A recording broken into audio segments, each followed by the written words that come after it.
Okay, Unexplained Ones, welcome back to All Things Unexplained. I'm Dr. Mounce, and this time we've got something truly special for you. On October 10th, 2025, I had the honor of moderating the Roswell versus Washington UFO debate at the Truth or Consequences Brewing Company in TorC, New Mexico, an event unlike anything I've ever done. Thanks to our friends at South King Media, who streamed the debate live on their YouTube channel, we're able to bring you the full audio from that unforgettable night. The sound is a little different than our usual studio setup. This was recorded live from a brewery packed with UFO fans, but the energy and insights are absolutely worth it. A huge thank you to Steve Edmiston, lawyer, filmmaker, screenwriter of the Maury Island incident, and founder of the Men in Black Birthday Bash Festival, for helping make this debate possible. And an extra shout out to Connie Willis on Coast to Coast AM for dedicating an entire episode to the debate and for giving me a shout out on my all-time favorite radio show. Be sure to check out the work of all our debaters from Team Washington, Steve Edmiston, Vince Yunzunza of Pacific North Weird and the Chehalis Flying Saucer Party, Jason Madsen, director of the Lewis County Historical Museum, and from Team Roswell, Toby Martinez, investigative reporter with the Roswell Daily Record, and last but not least, my friend Paul T. Simones, forensic engineer and Roswell crash researcher with the Roswell UFO tours. Now sit back, maybe pour yourself something cold, and enjoy the full Roswell versus Washington UFO debate live from Truth or Consequences Brewing Company.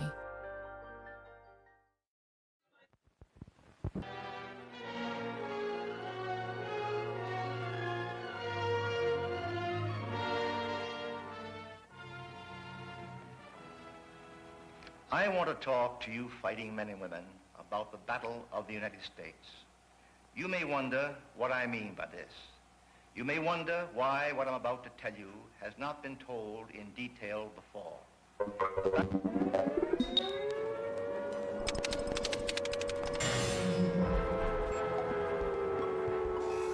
Flying saucers have invaded our planet. Washington, London, Paris, Moscow are key targets. The whole world is under attack. Can it survive?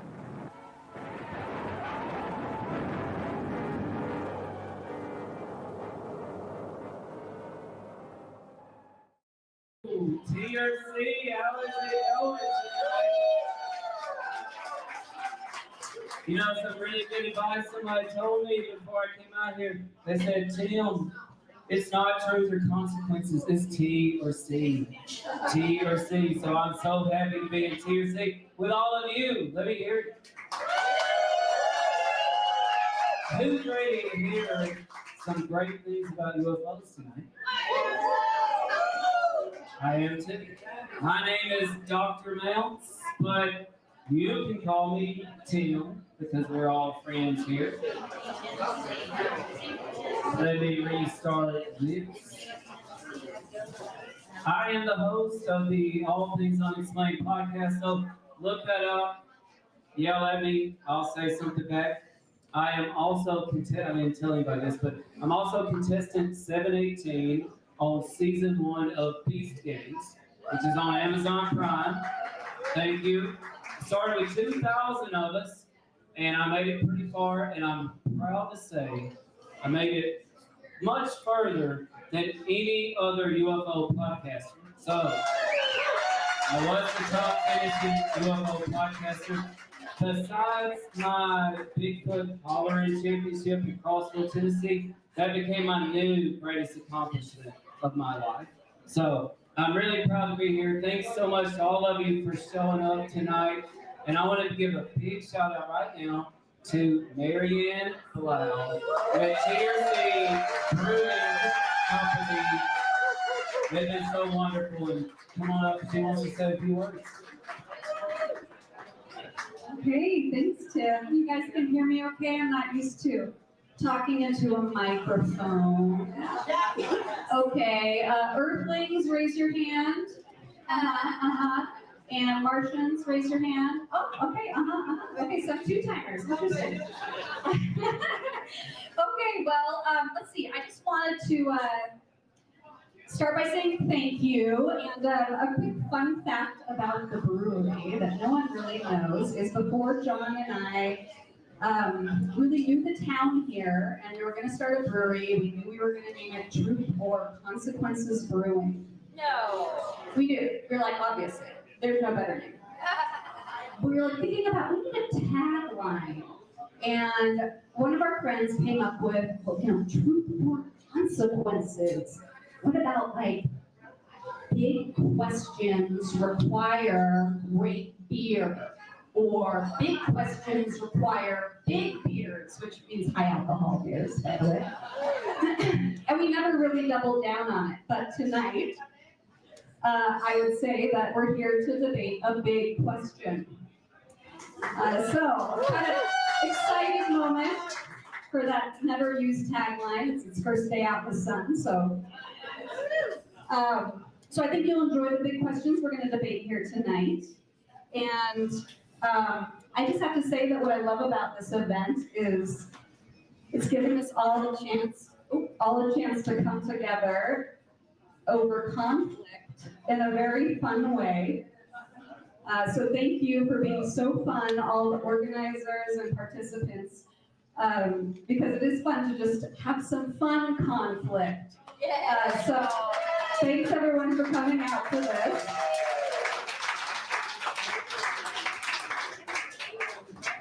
And finally, just I want to thank my dad, John Blau, who is the connection. Yep, thank you, John. He's hiding. Between Steve Edmonston, who is the super organizer of this event, and me, and that's why we're all here tonight. So thanks, Dad. And with that, I'm going to hand it back to Tim. Please try a sample of the Mothership IPA tonight, and remember to tip your aliens. Bartenders. That's right, Mothership IPA, that's what I'm drinking. It's amazing. It's super strong, but it doesn't taste like it, so it's also quite dangerous. I got a few shout outs before we get started. Shout out to Lupe. Thank you. He's behind the bar there, I see. And all the staff, so support them. Be kind and tip big. Shout out to my friend, Lee Starks. He's like our Men in Black, essentially. Lee, can you stand up? He's there with a few books. And he would be happy to meet all of you. Orbit and Spectra. That's Lee Starks. And Lee and I have had some big adventures here in New Mexico since we got here this week. Some of you have some bingo cards. Those are good all night long. There's only one requirement. All you got to do is you have to yell out bingo. And you have to get my attention. And you win. You win something. Okay? If anybody up here says any of the words on your bingo card, mark it off. Okay? Let's see, what else we got here? Mary Ann came up here. Lee, I want to give a shout out to Bill Skywatcher with KGRA for helping with tonight's live stream with Scott Schaefer and South King Media. Thank you so much to them. Scott is right back there. Before I forget, I want to give a shout out to Craig Holmes, who has a really cool Men in Black hat. #1 Men in Black. Craig is right over here. He drove all the way from Washington State to be here tonight. So thank you so much to Craig. Shout out to DJ Close Encounter, who is over here to my left. So don't disappear after the debate, because then it's DJ Close Encounter time, everybody. Shout out to Linda with Angel Remnant Art. They've got some incredible art on display in the side room. Linda, can you stand up, please? And I gotta tell you, if I can figure out how to get some of that back to North Carolina with me, then some of that's going back with me, because it's amazing. I love all the art back there. Shout out to Algae Analytics, who is responsible for the green alien goo back here. Algae Analytics, if you haven't checked that out, be sure to check that out. Shout out to Spaceport. I believe they got a table in the back. Spaceport, some of us got to tour Spaceport today, amazing facility, and they're our partner tonight, but they're also parking people off planet. So if they helped you park just a morning, your vehicle may have been abducted. All right, without further ado, we're going to introduce some folks because we're here for Roswell versus Washington tonight, and we're extremely honored to have some of the preeminent experts from both of these places, Roswell and Washington State. And I'm going to start with a man, he's been mentioned already, Steve Edmiston. Steve, you want to come out here real quick? Steve is an expert in the Maury Island incident. He's a business and entertainment lawyer, a screenwriter, and producer.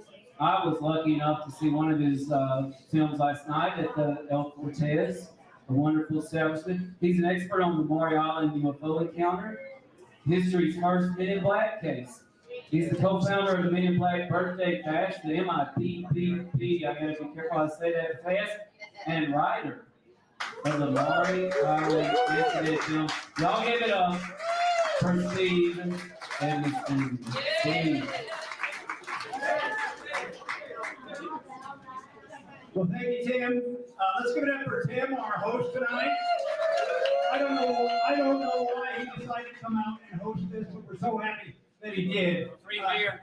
Free beer is always a good reason. He's going to queue up. I get to get my opening, my opening presentation, the opening argument of Washington versus Roswell. I'm going to talk about one specific incident you probably have never heard of, the Maury Island incident. Anybody here have heard of the Maury Island incident? We have a few. We've got a few. Okay. So here we go. I've got 4 minutes and I've got to be fast. Usually takes me an hour to tell this story. But if you don't know the story, it won't be as much fun. So here we go. June 21, 1947, day one of the Maury Island incident. Next. A man named Harold Dahl, who lived in Tacoma, he went down to the docks that day. He picked up 2 day workers. We don't know who they are. They disappeared in history. Because he went down there, not yet. Because he went down the docks and he took his son Charles, he took the family dog Sparky, and they went out in Puget Sound. They ended up, just off Maury Island. Go ahead.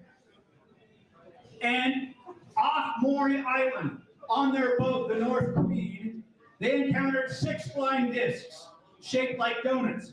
One of them seemed to be failing. Ultimately, it exploded over the boat, according to the story. It released a slag, like a metallic slag, melted molten material. That material fell onto the North Queen boat. It damaged the boat. It actually burned Charles on his arm, Harold's son. It actually killed Sparky the dog. That is the correct answer. They were so frightened that day, according to the story, they ran this large working boat aground on Maury Island to escape. Please move ahead. That brings us to day 2 of the Maury Island incident, June 22nd, 1947. Yes. That morning, a man knocked on Harold Dahl's door, 6:30 in the morning. What do you think he was dressed like? Oh yeah, classic Men in Black. Black suit, white shirt, tie, fedora, shoes. Arrived in a black 1947 Buick, and what he did that day at the diner is he told Harold everything. Oh, they went to a diner together for breakfast. Then the Men in Black proceeded to tell Harold everything that had happened the day before in the water, just like I just told you. And then he did what Men in Black always do. He issued a warning to Harold. And he said, if you talk to anybody, bad things will happen to you, bad things will happen to your family. Next. This was described in the 1952 book by Ken Arnold this way, The Threat. This man told Harold that if he loved his family, and didn't want anything to happen to their general welfare, he would not discuss the experience with anyone. That brings us to 2 days later, June 24th, same summer, 1947, and the famous Mount Rainier sighting. And we'll hear a lot about that tonight. Next.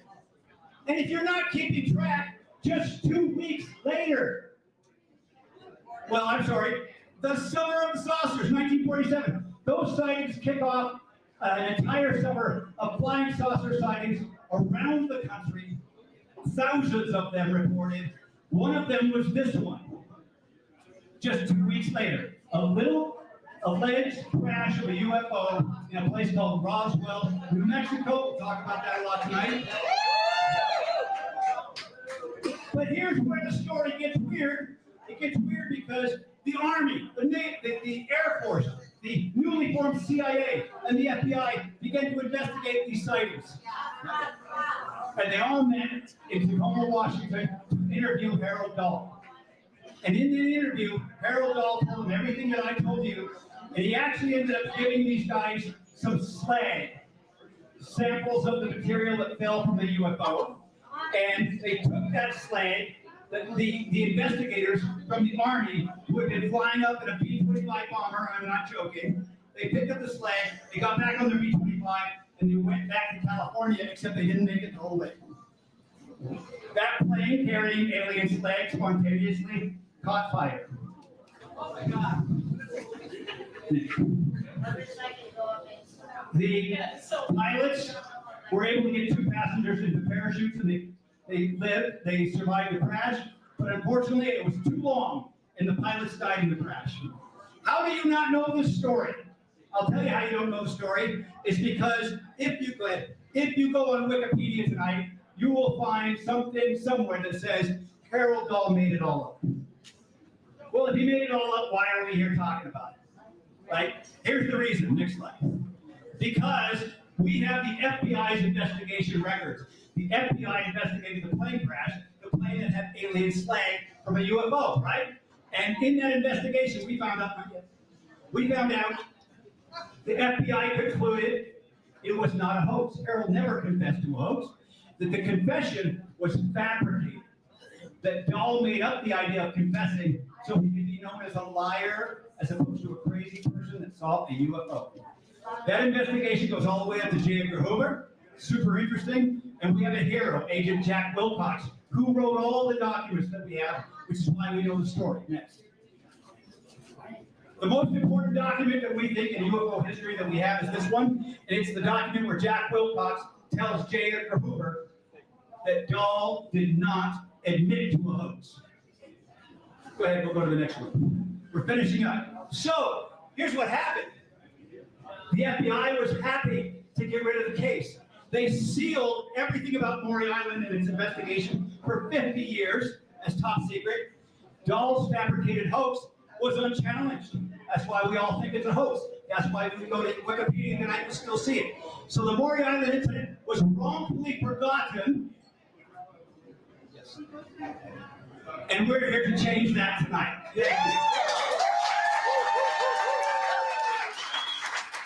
Thank you, Steve. Steve Edmondson, everybody. Let's hear it for him. Maury Island expert. We've got a couple of more experts here from Team Washington tonight. Let's all give a big TorC welcome to Jason Madsen and Vince Yanuza. I just realized I've never said his last name until now. Was it right? I don't know. Jason and Vince. Jason Madsen from the Lewis County Historical Museum. Jason is the executive director of the Lewis County Historical Museum in Chehalis, Washington. Chehalis. Nobody warned me about Chehalis. They told me about TorC. Chehalis, Washington. He preserves Northwest history and culture from small town landmarks to the Twin Peaks legacy. Did we need to preserve that show? Television show? Absolutely. Celebrates Kenneth Arnold's sighting through the annual Flying Saucer Party.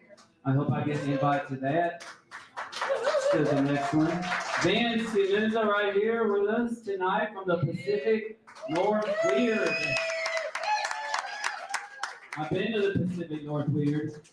He's a videographer, researcher, and producer of the YouTube series Pacific Northwest. He co-produces the Chehalis Flying Saucer Party, honoring Kenneth Arnold's 1947 sighting. He documents the strange, the spooky, and the wonderful side of the Pacific Northwest. Let's give it up for Jason and Vince.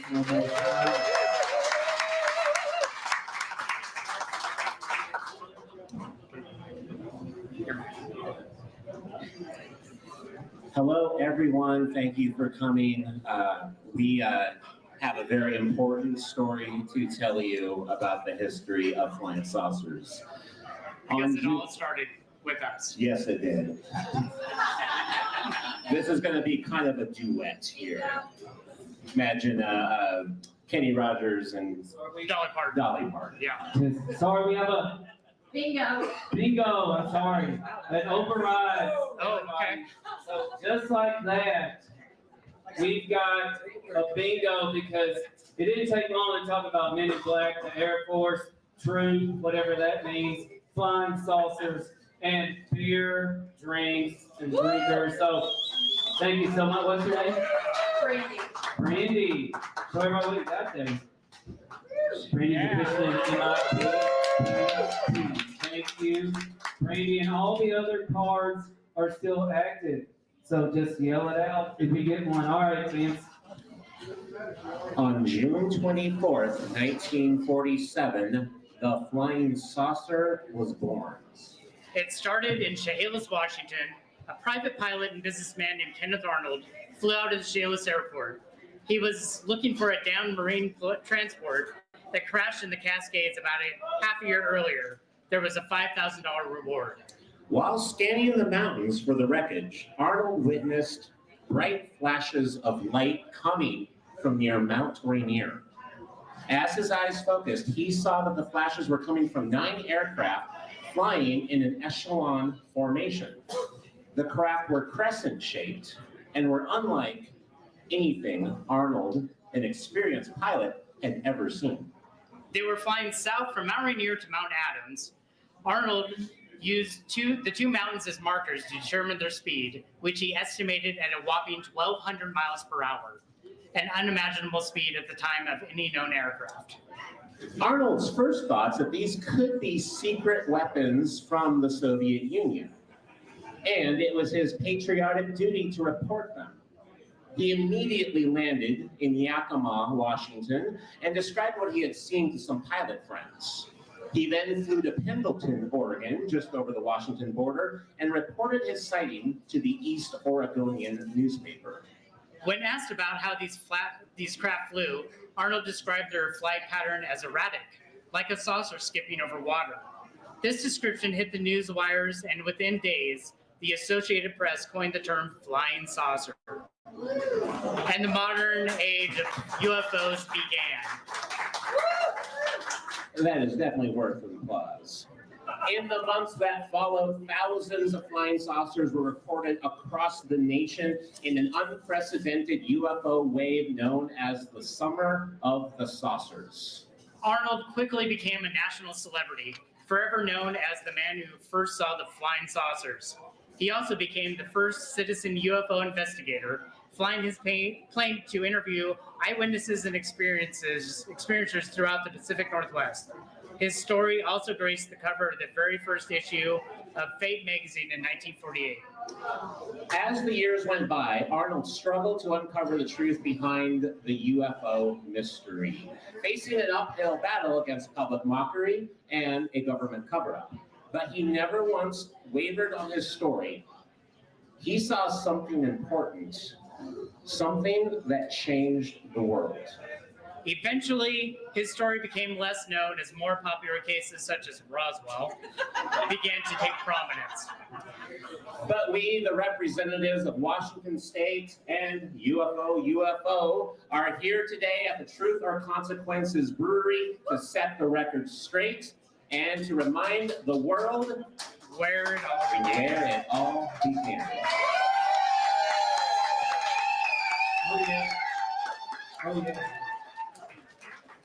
looking at that meme, I feel a little bad for Washington State. Sorry, guys. But you've got the love of this crowd tonight. So, we're with you tonight, and now I'd like to introduce two friends of mine that I am really proud to know. Let me introduce to you, from Team Roswell. First up, he's with the famous or infamous Roswell Daily Record, Toby Martinez, everybody. He is the investigative reporter. Thank you, the smoke machine quit working. Yes, it is. Sorry, Toby. The investigative reporter and design editor who's covered UFOs for over 20 years. He's worked with the X-Files, Expedition Unknown, and the History Channel. He's the co-author of Rendlesham, Signals from the Threshold, and the co-director of Rendlesham, Beyond the Lights. Give it up for Toby Martinez, everybody. And now a true Roswell UFO heavy hitter. His name is Paul Simones, everybody. He does the Roswell UFO tour. He's a forensic engineer turned UFO investigator. He leads the Roswell UFO tour. I trust you'll all be there soon to take it. He's taken guests to the key sites of the 1947 crash, known for uncovering hidden military histories and solving long-standing wartime mysteries. It's my friend Paul Simones, everybody. And look what he called with it. What is that? Is that proof? Ladies and gentlemen, I present to you for the first time in public in world history a piece of paper-backed foil from the Roswell Army Airfield. Look at that. This is not usually how we start. This is just a thing that came blowing off one of the aircraft down there. The former Army Air Force Base, from the Army Airfield, turned into an Air Force Base. That's where they decommissioned aircraft and parked them out there today. This is some stuff. This is Might malfunction. the government has already tried to silence us tonight. Ladies and gentlemen, the Roswell incident is a case that involves genuine historical events involving actual military figures. You see on the wall behind me, Major Jesse Marcel, the intelligence officer of the world's only nuclear-capable strike group in 1947. He is the back up. Thank you. What you see there are the actual historic newspaper photos that were plastered all over the nation's front pages the day after the announcement came out from Roswell that they had captured a flying saucer. What you are looking at in those pictures is Major Marcel posed in front of a pile of tinfoil trash. We are supposed to believe that these pictures tell the entire story. And the basic story is that a rancher found some strange stuff on his land. He comes to the city of Roswell. He reports it to a sheriff. The sheriff calls down to the army base at the south end of town, and they put out a press release telling the world, after Major Marcel has gone to that ranch to recover the material, they put out a press release telling the world they captured a flying saucer. Within a few hours, these pictures are taken. For 78 years, these pictures have confused the world. You are supposed to look at them and believe that that's all there is to it. What you see on the floor in front of Major Marcel, next slide please, is nothing but a tinfoil radar target kite, which they would use to fly up into the atmosphere, to track wind speeds by radar at high altitude.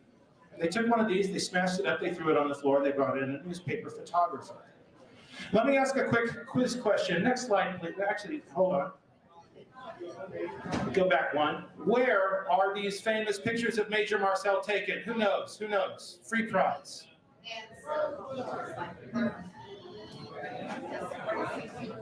I'm not hearing the correct answer. We'll have to delay giving away of prizes. Anybody know where these pictures were taken? These pictures are taken in two slides. The Office of Brigadier General Roger Ramey, the commander of the 8th Air Force at Fort Worth Army Airfield. Ladies and gentlemen, these pictures are not even taken in the state of New Mexico. We look at these pictures, you are expected to believe, oh, he said it was a weather balloon. Ha, you can tell that's just tinfoil trash. That is the tinfoil trash of a weather balloon. And those pictures are not even taken in the state of New Mexico where the historical military events even occurred. I ask you a question. Imagine the O.J. Simpson trial. Imagine if the prosecution had only one shred of evidence trying to prove that O.J. Simpson was a murderer. What would that piece of evidence be? Not the glove. Imagine that the only shred of evidence that the prosecution had to convince the world that O.J. Simpson was a murderer was a photograph of a glove on a park bench in Oregon. That is what these pictures are, ladies and gentlemen. They are pictures of something not even taken in the state of New Mexico, and you are supposed to believe that they tell the complete story. I'll give you one more thing to think about. The official cover story repeated by our government to this very day about the Roswell incident, it was repeated even just last year in the brand new historical survey report from the All Domain Anomaly Resolution Office of our Department of Defense. The story that is reiterated even today is that what you are looking at there came from Project Mogul, the super top secret balloon experiments being launched over here at Alamogordo in 1947. We are told that that was from Project Mogul, a tinfoil radar target kite from Project Mogul, flight number 4 of June 4th, 1947. There was no flight number 4. But don't let that stop a good cover story, right? The government doesn't have to come up with an explanation, they just have to come up with an excuse.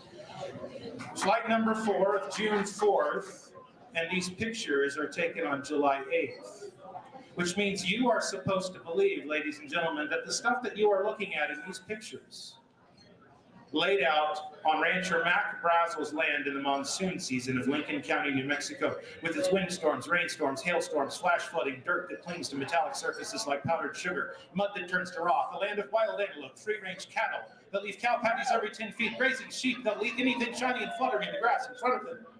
And you're supposed to believe that laid out on Rancher Mac Brazel's land for 5 weeks. Go back 2 slides, Tim. I have one simple question for our Department of Defense as they tell us that Roswell was nothing but a weather balloon. Ladies and gentlemen, where's the dirt? There you have it.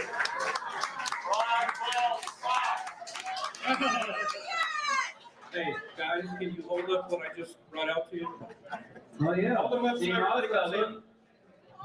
Look what they gave Team Washington up here.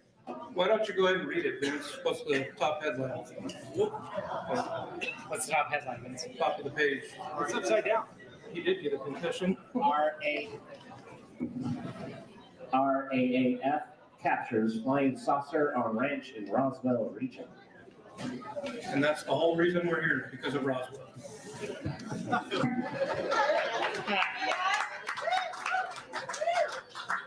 That's called, ladies and gentlemen, that is called not a boring PowerPoint presentation. I'm glad they got those newspapers. When I used to play sports, they told me that was the Spirit Award. The Spirit Award. So good job, guys. You got the Spirit Award for tonight. All right, I feel like giving a book away. You know what? I've seen some really amazing headwear out here. Stand up if you got on some amazing headwear. Holy moly. Oh. Yeah. Hey, who's got the best one? We've got 3 great candidates here. Man in the red, raise your hand.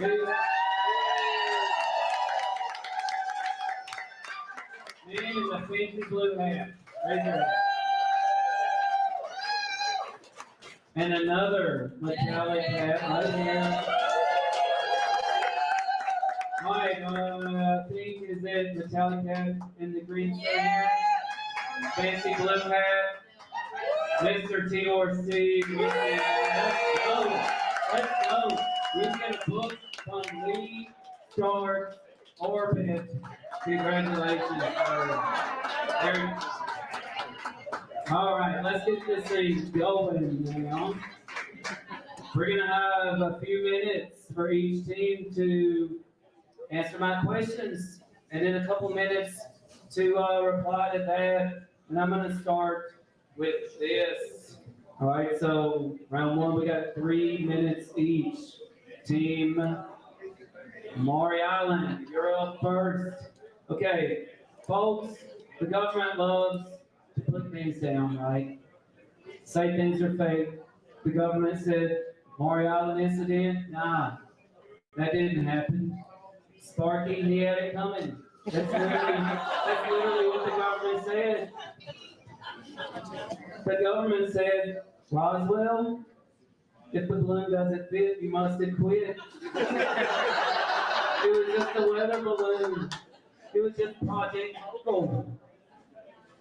I don't know about this, so what I want y'all to tell us and our audience here, what are we to make of the government's proclivity for telling us none of this happened? Let's start with Team Washington.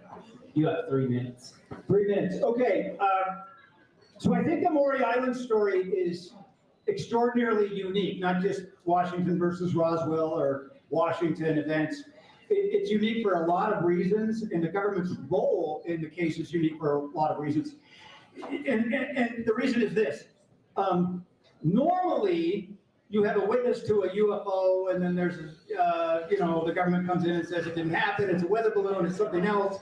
Witness is saying, but it happened, then you have this argument between the government and the witness.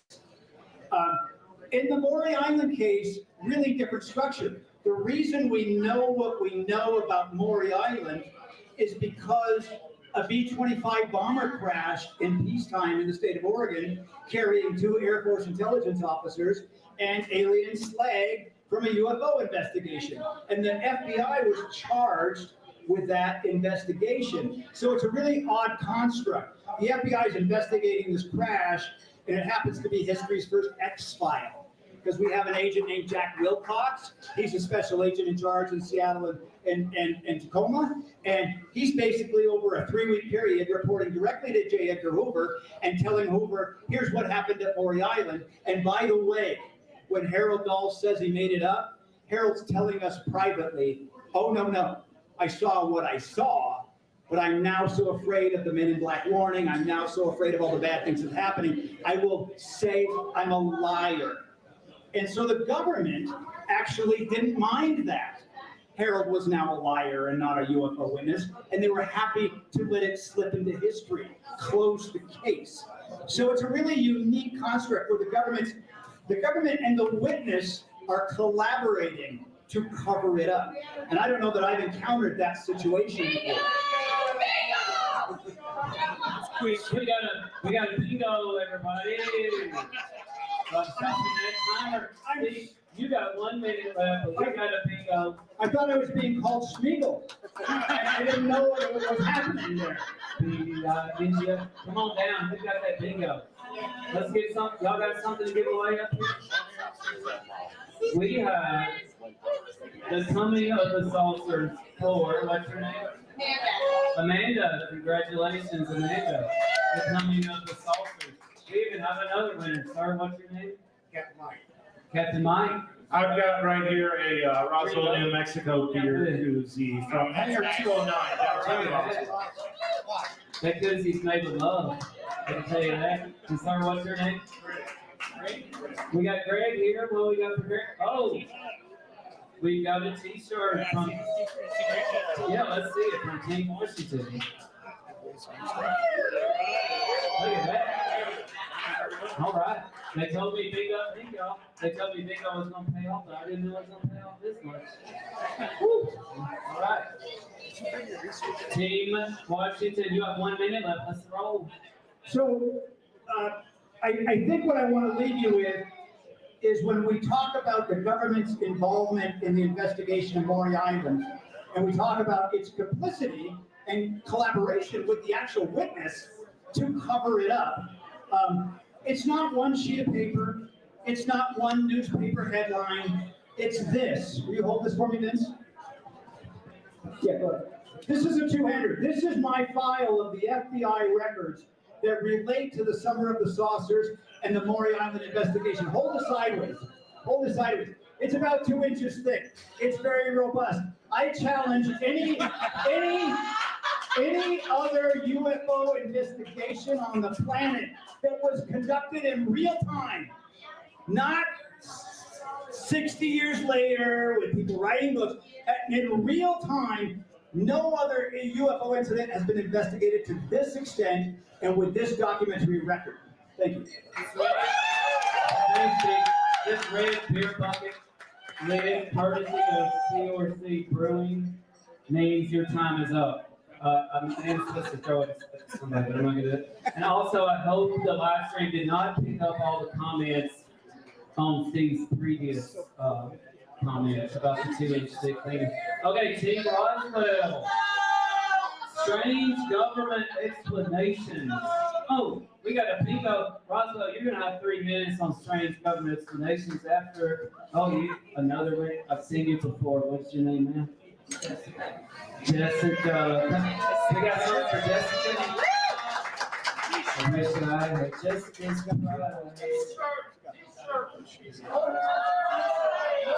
Oh, how about a mug and a t-shirt? Because you know what, we're guys are fun. We're here to have fun. Let's go, Jessica. Way to go. Woo. And they go bingo's too easy, I think. All right, Roswell, strange government explanations. We'll get to you. Bingo, we're going to get you right after Team Roswell. Let's go, Team Roswell. All right, hey, just real quick. I love how Steve waves around that big binder of paper. This is a piece of the Roswell Army Airfield front gate sitting on the floor in front of us, just so you know. Those are nice bricks. They are. A little something about the government cover-up in Roswell. Roswell is a case where the Army actually put out the press release saying we captured a flying saucer. Now, what does that lead to? It leads to a whole bunch of people assuming that, why, that was just a young, dumb public information officer jumping ahead of his authority and making a bunch of generals have to jump through hoops to shut the story down. It's all a mistake. It's all mistaken identity. There's a problem with that, though. As I researched the case, and as me and Toby have actually talked to some of the folks who were alive at the time, we'll put it that way, we start to develop a realization that the idea that something had fallen on a rancher's land north of town, I believe the rumors of that were already going around town, the town of Roswell, before the Army puts out their press release on that big Tuesday. The question has always been, why put out a press release saying you captured a flying saucer? Well, here's what I think. I favor this theory. I think it's they put it out on the theory of when there's a story out there, just lean into it. Lean into it. People are already spreading the rumors. Go ahead and say, you're right, folks, we captured a flying saucer. But guess what? The whole thing is already packed up and on its way out of town. Nothing left to see, folks. And the story then gets shut down within a few hours later in Fort Worth when General Rainey reveals a bunch of tinfoil trash. Here's what's interesting about that. That is essentially, if Kenneth Arnold and Maury Island are the beginning of the Summer of the Saucers, Roswell is to a large degree the end of it. Because the cover-up that was executed by the Air Force on that Tuesday, July 8, 1947, was so effective that within a couple of days, the press stopped even paying attention to the flying saucer reports. In a public sense, the story dies. The Summer of the Flying Saucers dies. And what happens 2 months later? Now that they've gotten the press to quit talking about it, now that they've got people not paying attention anymore, now that they can investigate in peace and quiet, a real historical military document, which no one disputes its authenticity, says the flying saucers are something real, not visionary or fictitious, and we need to start investigating, and they do.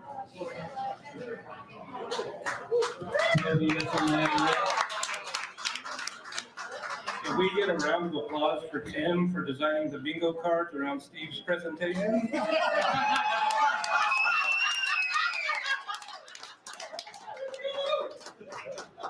Hey. How could I know Steve was literally going to say every conspiratorial buzzword in the dictionary? But here we are, folks. Steve Edmondson. He's on the job tonight. All right, I want to give 2 minutes to Team Washington. I want to know something, Team Washington. How come the government was so quick to change the story, the explanation on the Roswell incident? But we didn't see that happen with the Maury Island incident. I'm going to give you 2 minutes here. Yeah, I got bingo. But we got a bingo first. Let's roll with some bingo at the end. Because you see Washington up at the end. Look, this man's sitting with all the bingo cards. What's your name again?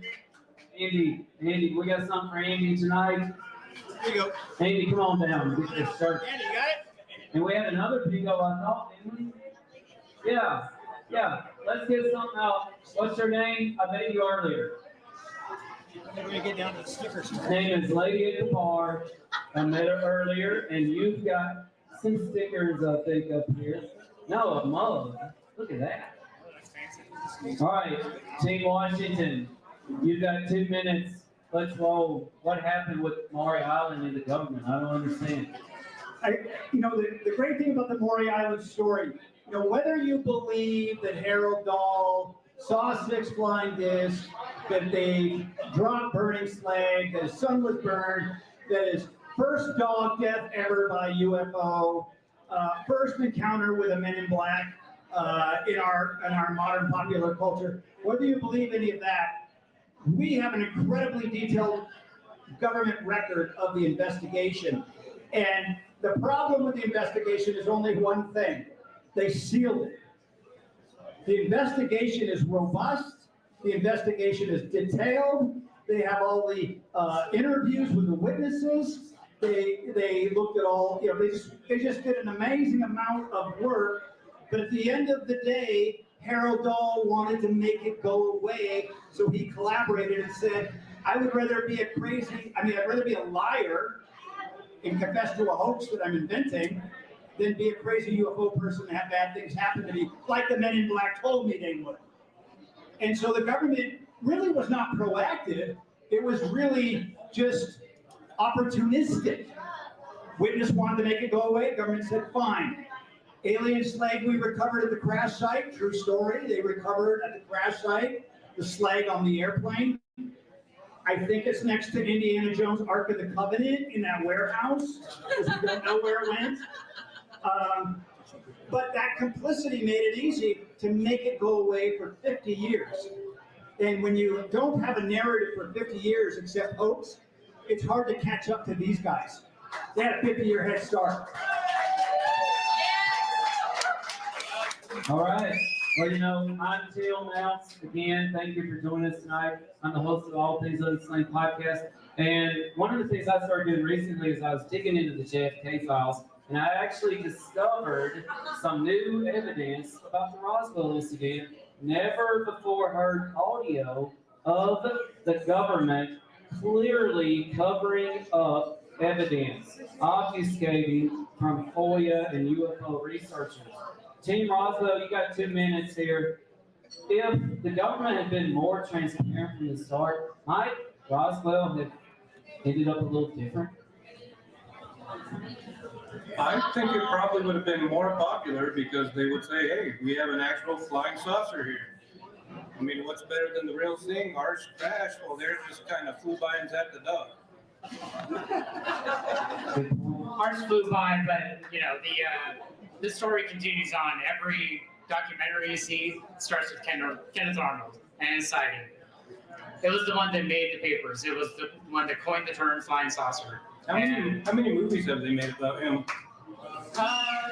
Good question, but he starts. Yeah. Okay. Every single flying saucer you see in a film, we owe to Kenneth Arnold. The Millennium Falcon, the USS Enterprise, that vision of the flying saucer, which is more popular than the golden arches of McDonald's, started here in Washington State. I'm sorry, in what part of the country is it a fun activity to skip a saucer over the water? Oh, in Washington. You have to live near water to understand. And so here's the problem, is that Kenneth Arnold described emotion, which the press then mischaracterized as a shape.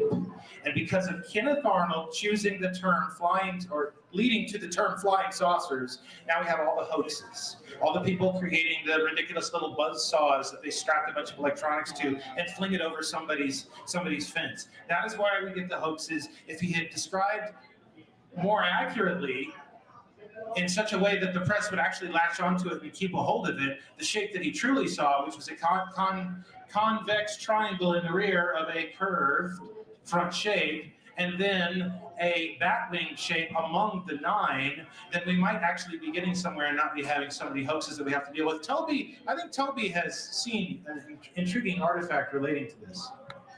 So Kenneth Arnold's original drawing he made right after the sighting is in New Mexico. And that is the end of round 1, folks. Strange government explanations. Let's give it up for Team Roswell. Let's give it up for Team Washington. Now I want to know, okay, but that wasn't official. Let's officially figure this out. Strange government explanations. Who thinks it was Team Roswell that took on the case? Okay. All right, ladies and gentlemen, thank you for the good evening. Y'all didn't know we're in New Mexico, right? All right. Who thinks strange government explanations? Team Washington. Take it on. All right, pretty close there. Well, before we get into round 2, you know what? Why am I buzzing over here? Wait, it's because of the TorC beer they're providing tonight. Thank you, TorC. You know, every time I've been to Roswell, I went out and looked for UFOs. I'm not making that up, am I? Well, there's a UFO in here somewhere tonight too, folks.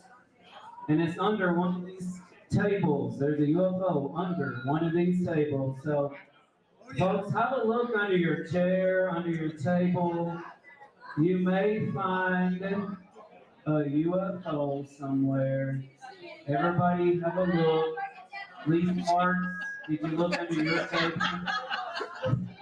We have some people really getting into this up here. Well, this is not on the live stream. Actually, I hope it is. She found it. Yeah. And, whoa, Oh, sorry, that's not stand it. up. She did find a random polka sticker. I'm sorry, but I encourage you to chew the gum. So, you stand up back there. We got a big UFO back there. And I tell you what I got for you. Yeah. Come on up here. My friend, Patricia Cornwell, New York Times bestselling author, sent the debate a signed copy of her new novel, Sharp Force. If you haven't checked her out on All Things Unexplained, check her out. This is my friend Patricia Cornwell, and sir, she signed this book for you tonight. Congratulations.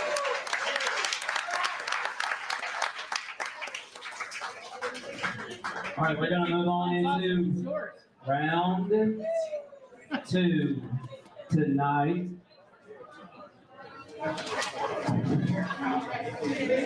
Competing legacies. Round 2, competing legacies. This is going to be Roswell's turn to go first. We're going to move it to Mount Rainier, also with Kenneth Arnold. So, unfortunately for Team Washington, the Mount Rainier story, it's just kind of in the public knowledge. I told more than one person I'm coming up here to do a debate tonight. I'm moderating a debate. And they're like, oh, okay, what about? UFOs. What do you mean? Roswell versus Washington. Roswell, okay. Washington? What did Washington, D.C. do with UFOs? That's what they said. So, Mount Rainier is kind of faded, but Roswell, everybody knows Roswell. From here, every country in the world, Roswell is in the public vernacular. Team Roswell, you have 3 minutes. Why is that? I think you kind of just made our case for us. I mean, world famous, is still a travel destination for people that are into UFOs. UFO investigators are still down there doing research. I mean, what more do you need? I think something that really, this goes to the heart of my fascination with Roswell. We know it's a real event. I mean, I'm not saying we don't know that these are, but we know it's a real event. It's captured in the newspapers of the day. There are scores of first-hand participants to a multiplicity of events that occur over a wide geography. People handing off material from one location to another, people flying material somewhere. There's a lot going on that there is no dispute these things actually happened. The dispute is over what the stuff was about.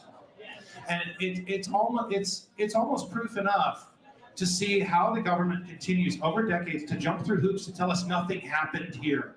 That the 600 witnesses, the 600 family members of military veterans who served our country, whose lives were changed because of something they were told they had to stay quiet about, they're all liars.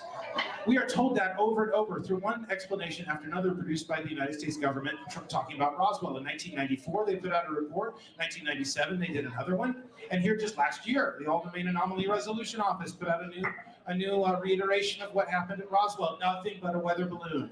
All the stories are lies. Hundreds of people are all lying about Roswell, or they are confused as to what really happened, or they're getting the decades mixed up, or they've been misrepresented by researchers. I'm sorry, that's a lot of people, a lot of interlocking testimony that you have to contend with. And I personally, on a monthly basis at least, meet someone who is a family member to someone who was affected by the events in Roswell. They participated in it in some way, and they want to tell me a little about it, but when I ask too many questions, they don't want their name out there. They don't want to be part of the hoopla. That was the exact words of one guy whose father was here. We don't want to be part of the hoopla.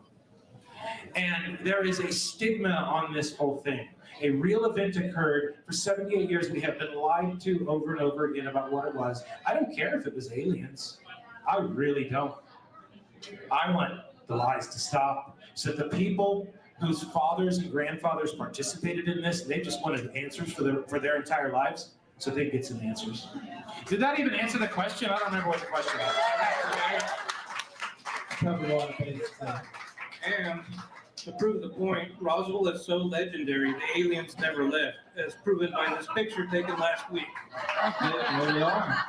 They're still there, folks.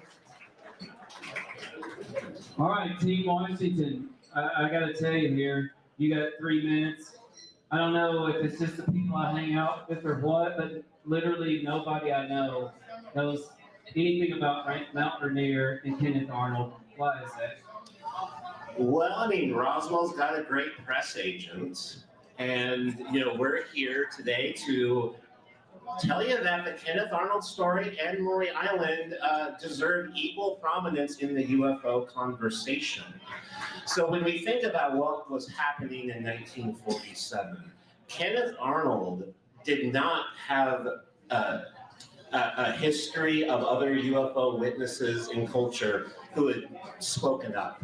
He bravely was the first credible, popular witness to even see anything like this and to report it. He did not want the press. He did not want the attention. He felt there was something flying through our skies that our country should frankly be worried about. And he took it as far as he could. And I think Kenneth Arnold and the witnesses you were talking about who don't want to be involved because of the things that will happen to them, I think they have a lot in common. Yeah, Kenneth Arnold, he almost instantly regretted the amount of phone calls he got. There was 2 weeks straight where nobody even phone calls after phone calls. People wanted to, his business was failing, but he stuck to the story. He never wavered.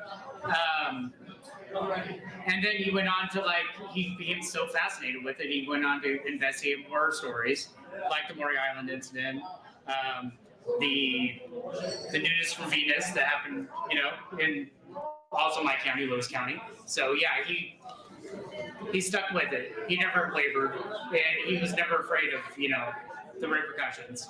So, yeah. You got a minute left, Washington. Got anything else to add to that? Well, and to this day, Washington State still contributes to the UFO world. There's Peter Davenport with the National UFO Reporting Center. We're ranked like 1 or 2 in sightings in the country, while New Mexico is like number 5. So still today, Washington is relevant. I do want to give special recognition to the entire population of humanity who has actually heard of these stories. They're here with us tonight. Thank you for coming. Yeah! Round of applause for all the Washington State UFO people out there in the audience tonight. Good job. All right, Team Roswell. So here's what I want to know. You got 2 minutes, Team Roswell. And here's what I want to know. Would Roswell even matter as much if it hadn't been for Kenneth Arnold? I mean, he did come up with flying saucer. Well, I think the story would have still been reported. It just would have been described as a flying disc instead of a saucer. So while his sighting is, it has its place in history, it doesn't have the impact that a crashed flying disc, allegedly with bodies, has. Oh, no, you have to throw it. You have to throw it.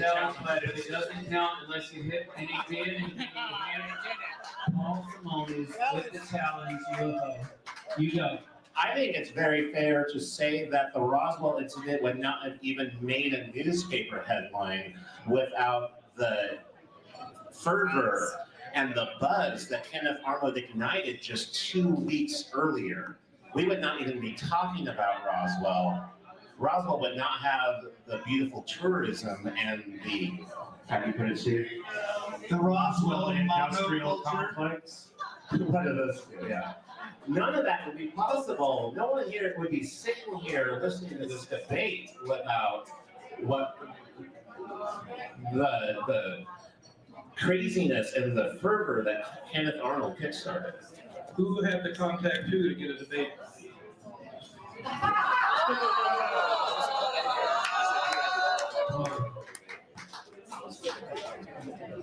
I will just add, Kenneth Arnold's sighting is the first of hundreds, thousands in the summer of the saucers. Kenneth Arnold was just one guy. If he hadn't done it, somebody else would have. Kenneth Arnold is a man to be honored. His sighting is an important moment, but it was one of hundreds or thousands. And what more can we learn from it other than that it happened? What more can we learn? What more can we learn about the government response? What more can we learn about the technology of whatever it is that's coming here? It just evaporates amongst all the rest of the other sightings. I hate to break it to these guys. It's just one of many. All right, I'm gonna give us 2 more minutes because here's what I want to know. We've got a lot of modern UFO reports happening right now. What do y'all think? I'm gonna give you 2 minutes. Are these modern UFO reports, and we've heard about them, lots of military encounters, are they going down more like fleeting memories, sort of like what sort of happened with Mount Rainier? Or are they more long-lasting UFO events that people are soon going to be talking about 50 years from now? Team Roswell, I'll let you go first here. Well, of course, the thing we have with the modern sightings is that a whole lot of them are being captured either on ordinary civilian photographic devices or through military instrumentation. A record is being created. I wish we had some kind of record. Kenneth Arnold, after his sighting, he decided, my gosh, I'm never flying again without a movie camera, so if it ever happens to me again, I can capture it. Guess what? It happened to him again, and he still forgot to get his camera out. So, but hey, that just that happens. That's going to happen today. That's going to happen throughout history. We are going to be so transfixed by things that we see in the sky that we can't remember to pull out our device and get it ready to go, or it's going to fly off before we get the camera set. It happens. It happens. I don't fault that. But the fact is, in the modern era, we're collecting data that is going to have permanence. We're going to be able to review it in the future. And, hopefully it's not everything is going to be like the Nimitz case, where now 21 years ago, our Navy sees a Tic Tac flying over the Pacific Ocean. And today, our government says all of those records no longer exist. They had no reason to keep them. Are you kidding me? More lies from our government. You're kidding me? You want to tell me that less than a year into the wartime status of having invaded Iraq, we're in the very early stages of the global war on terror, that a Navy strike group, which is working up to be ready to deploy to the Middle East, doesn't keep their records? That's what we're supposed to be told. I saw the yellow flag. Thank you. Team Washington, any follow-up to that? So yeah, Kenneth Arnold failed to get movie footage of a saucer while he was flying, because even back then he knew you don't text while you drive. Good. And the number of sightings you reported on later is how many? I have no idea. So many. I mean, some of the saucers did, without him, they kickstarted it. There were, so just to be clear, in the 8-week period, beginning in late June of 1947, through the end of the summer, 8-week period, there were thousands of sightings reported. And the way we know that is they were reported in small town papers, right? All over the country. And that is now well documented. And when you heard earlier that the end of the summer of the saucers was with Roswell, and that's just a falsehood. The summer of the saucers went for 2 months. And most of those sightings were after Roswell. I see it. The red puppy did got played. Good job, everybody. Listen, I want to know what the audience thinks real quick, but not about the teams. I would like to know, Roswell, it kind of was a newspaper headline. Mount Rainier, it was a story from somebody, right? We have a lot of modern videos we see. Tic Tacs, gimbals, go fast. Are these impressive to y'all? Let me know. Modern UFO videos, are they good? Impressive? Are they more impressive than Roswell? Are they more impressive than Mount Rainier? Interesting. Give it up for these teams for round 2. Who thinks Team Roswell took that round? Team Roswell? Anybody? They got the golf clap. Team Washington.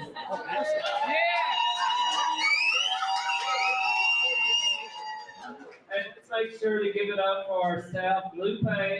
Lupe is here still. She'll be here all night. She's here to close it, and the rest of the staff. Shout out to my friend Lee Starks there. Give him a visit. Who wants to win a prize here? If you can catch this UFO, you got a prize. Get ready. Don't let me injure anybody. Woo! Who got that? I'll give it another. Anybody? Who got one? Come on down. Oh. Come on down for your prize here. Y'all get these folks something. Good job, folks. They have recovered a genuine New Mexico UFO.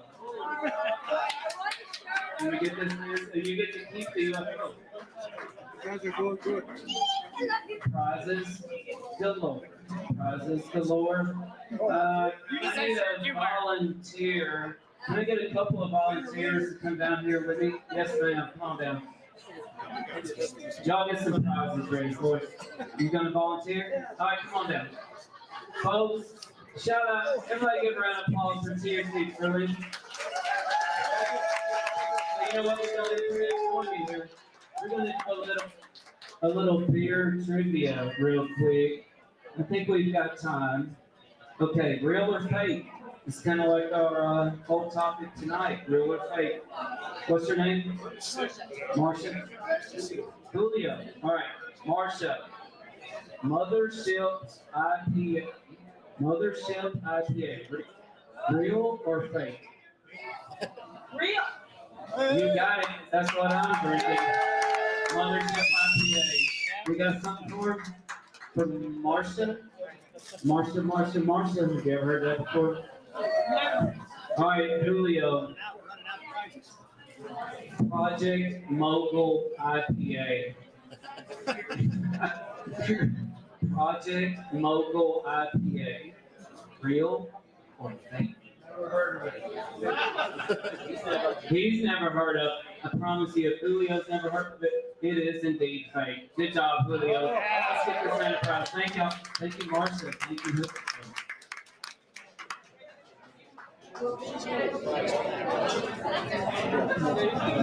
Now you get something different? All right, next we're going to move into round 3, everybody. Round 3. Sure. Thank you.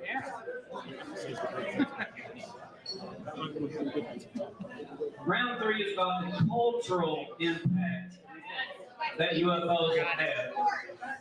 The cultural impact.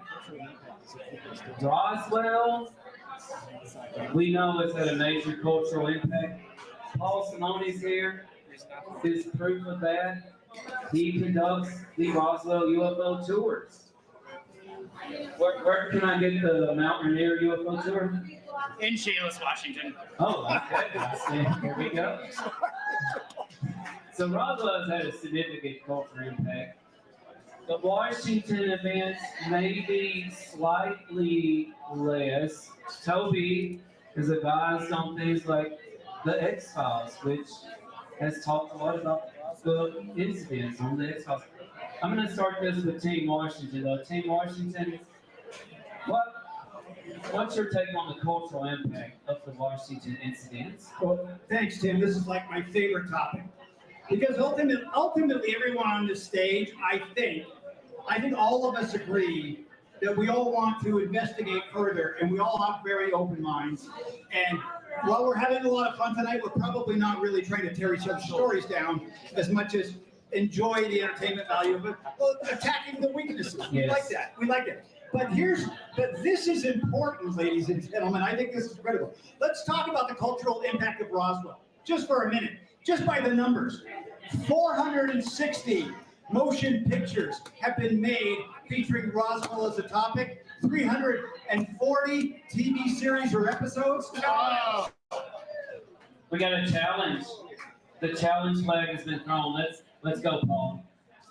Steve, name 15 movies about Roswell. I can't name them, but if you go to imdb.com and search for the movies with the plot element of Roswell, you will get those precise numbers. It's very easy. Is that it? Is that it? Is that all you got? Yes, you failed my challenge. I don't need. May I continue? Thank you. Let's move off of movies. Let's look at all of the pop culture about Roswell. I think you would love this. We have over 5,000 books on the topic of Roswell if you go to Amazon. And what we don't know is how many, because they stopped counting at 5,000. Okay? That's how many. If you want to look at Mount Rainier for movies, 11. You want to look at Maury Island? 6. And that's all content created. So there's no doubt, 800-pound gorilla, and I don't know if we're a species, okay? So there's a big difference. But here's the problem, ladies and gentlemen. The problem isn't merit. It doesn't merit that content and this content. The problem is Roswell had the hockey stick of coverage beginning in the 1970s, where everybody thought they could make a buck with another book and another book and another book and a movie and a TV series, and all of a sudden we got what I call the Roswell monoculture. And so that everybody wants to participate in Roswell, and it tends to take away from everything else that we can do. And that's dangerous because you lose stories.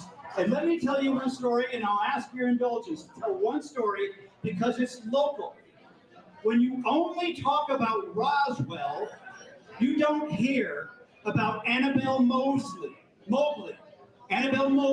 and her daughter, Luann, who saw 3 flying discs, 3 groups of 3 discs in 1947.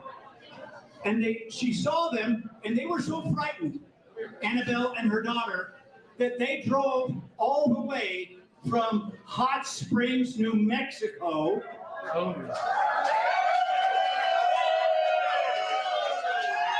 to Albuquerque in 1947 by themselves, an over 4-hour drive, because they were so either excited or scared or worried that they needed to tell the world about this story in 1947. And let me tell you this, when you only focus on Roswell, you don't learn, even in this city, that sighting was on June 20th, before all of our stories. You, to their consequences, have a dog in this hunt, and if you let Roswell dominate and it's the only story, we're all going to lose. You know what? I gave Steve a little extra time there because he's full of passion. And you gotta love that. Let me tell you, I wasn't going to interrupt that. He's got the crowd into it. Give it up for Steve. Wow. Tim Roswell, the cultural impact of Roswell. Let's hear it from two Roswellians. What do we got? Well, congratulations, Steve. That's the first time you've spoken that nobody hit bingo. So, okay, where's Hot Springs? Here. This is You know what paper covered that?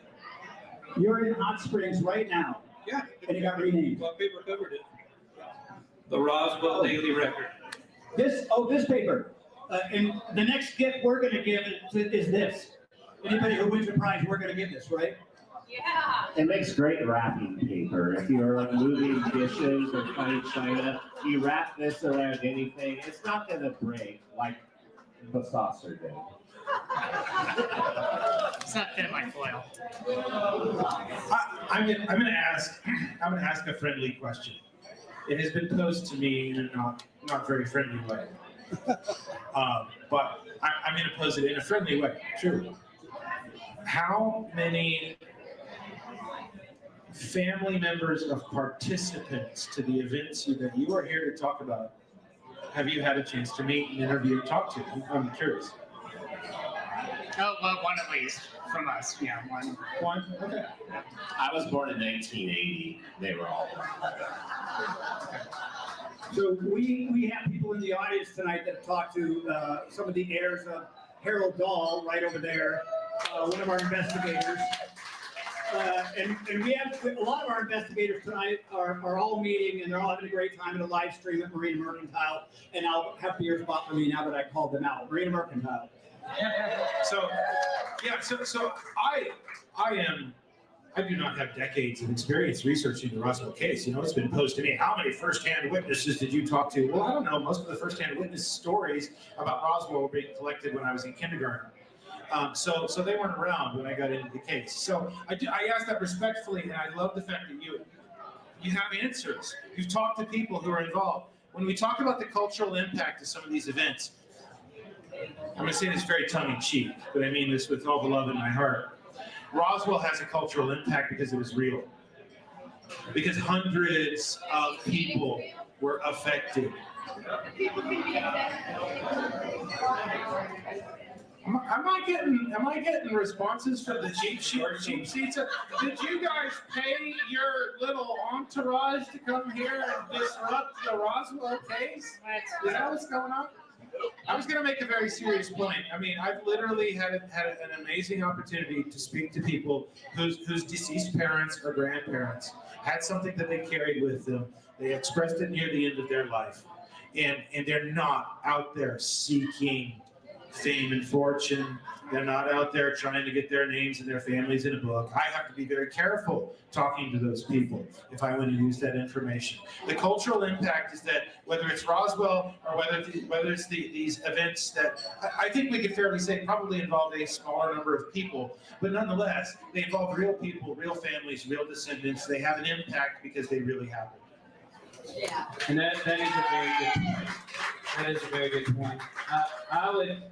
There's a couple things I would like to know, Team Washington, and you can all respond in the way that fits you. Do you ever wish that Washington State had its own version of a Roswell, a town with a huge UFO festival, millions of people flocking to it, the state's most attended UFO museum, etc. You ever wish that you had that? Well, we're slowly getting there. Yeah, it just takes time. We're building up steam. Yeah, every year we have the Shayla's Fine Saucer Party. Every year it gets bigger. More and more people are participating. You're finally learning that the grift takes practice. Yeah, and we're here to learn from you. If we can compare some notes after. Anybody have a grift on your bingo cards? If You haven't figured it out after 80 years, you're gonna have to come to us. Well, I did want to ask Team Roswell, in all seriousness, do you ever wish that Roswell did not have quite the cultural impact that it has had? Would life be any easier? Better? Different? I'd say as a researcher, let me just say this as a researcher, because I didn't grow up in Roswell. I mean, I first visited 28 years ago, met Walter Hott, got his autograph, had a fascination with the case. But it started as just being an X-Files fan, right? It wasn't until after I'd spent years as an investigator of other kinds of things, investigating car crashes and investigating World War II veterans, that I eventually got really into Roswell. So I don't speak, I can't speak as a native. Toby can, so I'll let him answer here in a moment. I wish there was less cultural impact from Roswell, because it has cluttered the space. As we truly try to study the case and evaluate what genuinely happened to come up with historical fact, we have to wade through all the nonsense. And the nonsense comes from the fact that it's gained popularity. My gosh, I mean, 2 different soap operas, teenage soap operas named Roswell about some alien dude who fell in love with some human girl or something. Named for Roswell. They're not even filmed in Roswell. They don't have any of the locations of Roswell. I have people coming to take my tour, and they're like, "Oh wow, this looks nothing like the TV show." Well, of course it doesn't, because it's a bunch of nonsense. So I wish it had less cultural impact. I really do, because that would clear the way for us to be able to research this in a pristine manner.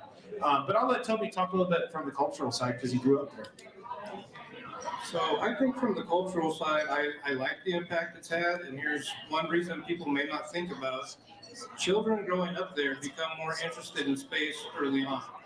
So that leads to more interest in STEM programs and things like that. So I think it can be leveraged for a positive for the community. And I think it helps kids with their imagination, just dream. Those are good points. Great job. Can I add one thing? Yes, sir, Steve. Thank you. I think we have to be super, super careful about conflating economic success with cultural impact. They are not necessarily the same. And I think Maury Island, for example, is a great case study, because there doesn't seem to be any dispute in the record. We haven't really argued this, that the first time someone alleges that they encountered the now iconic Men in Black, that classic unidentifiable man in a black suit who tells you he knows everything that happened to you and tells you a warning, tells you not to talk to anybody about it. First time that ever happened was alleged in the Maury Island case.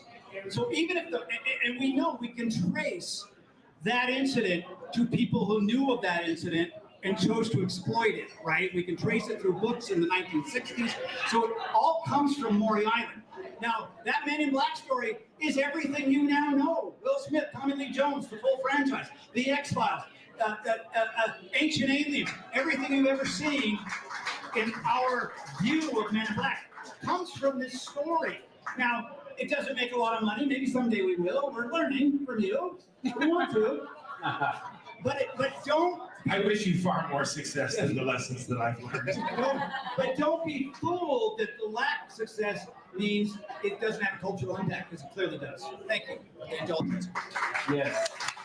No problem. Speaking of ancient aliens, if you check out my friend Patricia Cornwell's last book, it's called Identity Unknown, and it is about an astrophysicist very similar to Avi Loeb, who may or may not have been murdered by UFO.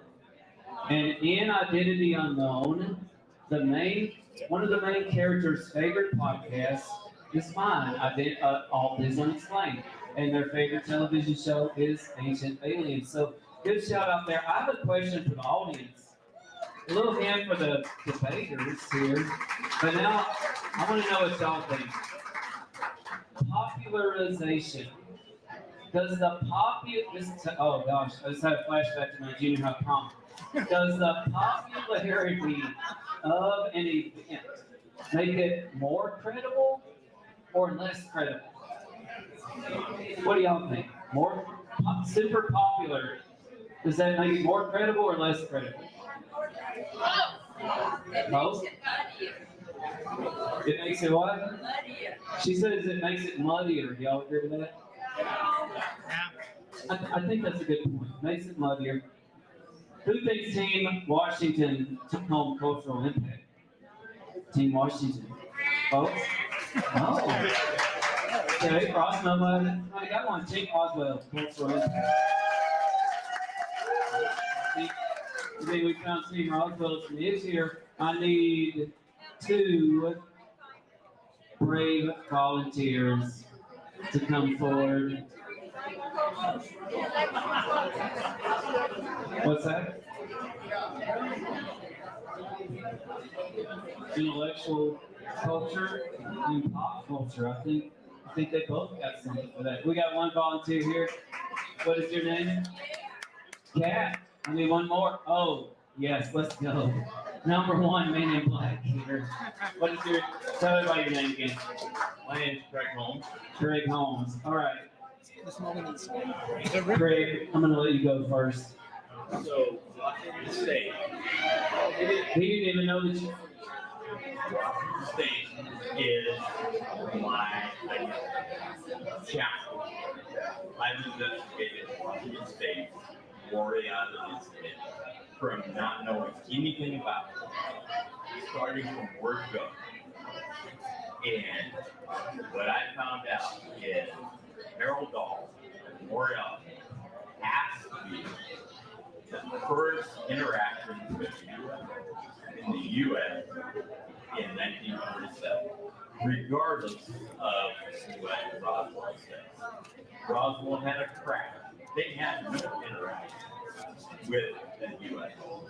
They have just information provided by the government. That government says nothing. They tell you nothing. That's true. So I'm saying, what I'm saying is the UFO incident in 1947 was Washington State, Maury Island, June 21st, 1947. Hands down. All right. Let's give it up for our number 1 minute. And now let's turn it over to Kat because I got a challenge for Kat. This is for a prize, though, and for fun. An alien sound. I want to hear your best alien sound. You can hold them.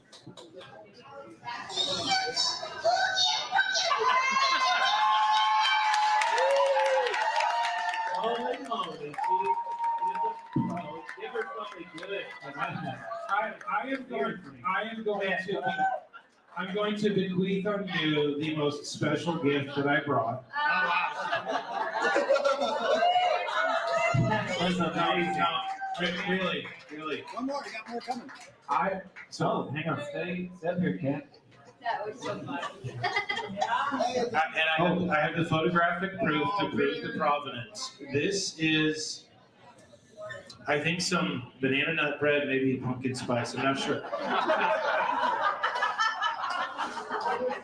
And I kid you not, this is baked by a good friend. She lives in the house that Major Marcel lived in the middle of the night. Major Marcel returns from the ranch. He comes home, he lays out some of the material that he's found from the crash site on the kitchen floor, wakes up his wife and son, brings them in, they all look at it. It's a famous story. This was baked in that kitchen.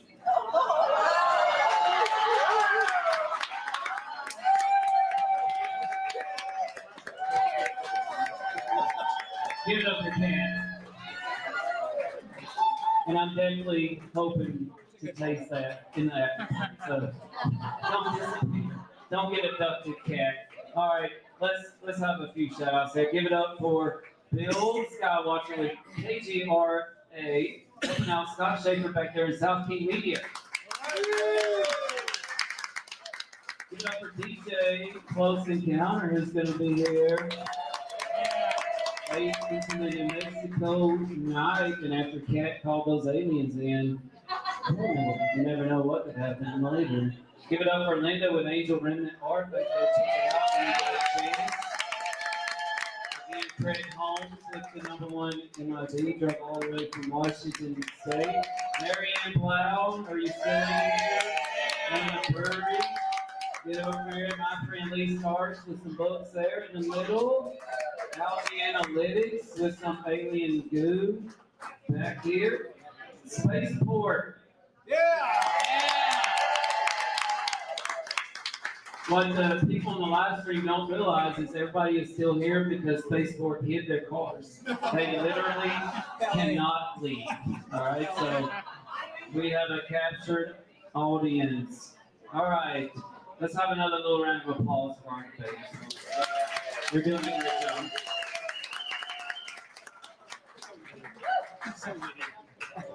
And now it's time for a little bit of a mystery round. They don't know what's coming here. And I'm not sure y'all know a little about this. Did y'all know that about 2.5 hours from here, a place called the Plains of San Augustine. Y'all ever heard of this place? I drove there yesterday with my friend Lee. We went to a little town called, help me out, is it Daddle or Daddle? Daddle. I had an incredible cheeseburger at the Eagle Guest Ranch in Daddle. And then I proceeded to the Plains of San Augustine, where another UFO crashed in 1947.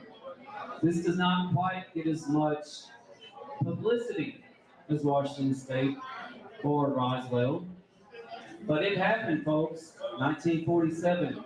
They say that the site was littered with metallic debris shortly after that crash, so that future researchers would be thrown off the track. Well, folks, it's still worth it to investigate, because I'm going to show you something I found out there. I brought this here with me. This is called synchronicity. We're in a brewery tonight. I found this bottle in the Plains of San Augustine at the crash site. This is an old Anheuser-Busch beer bottle. This beer bottle, which was amongst the metallic debris in the Plains of San Augustine, guess when this beer bottle dates to? 1947. I found this Thursday, folks, with my friend Lee Starks. 1947. This collaborates the Plains of San Augustine UFO.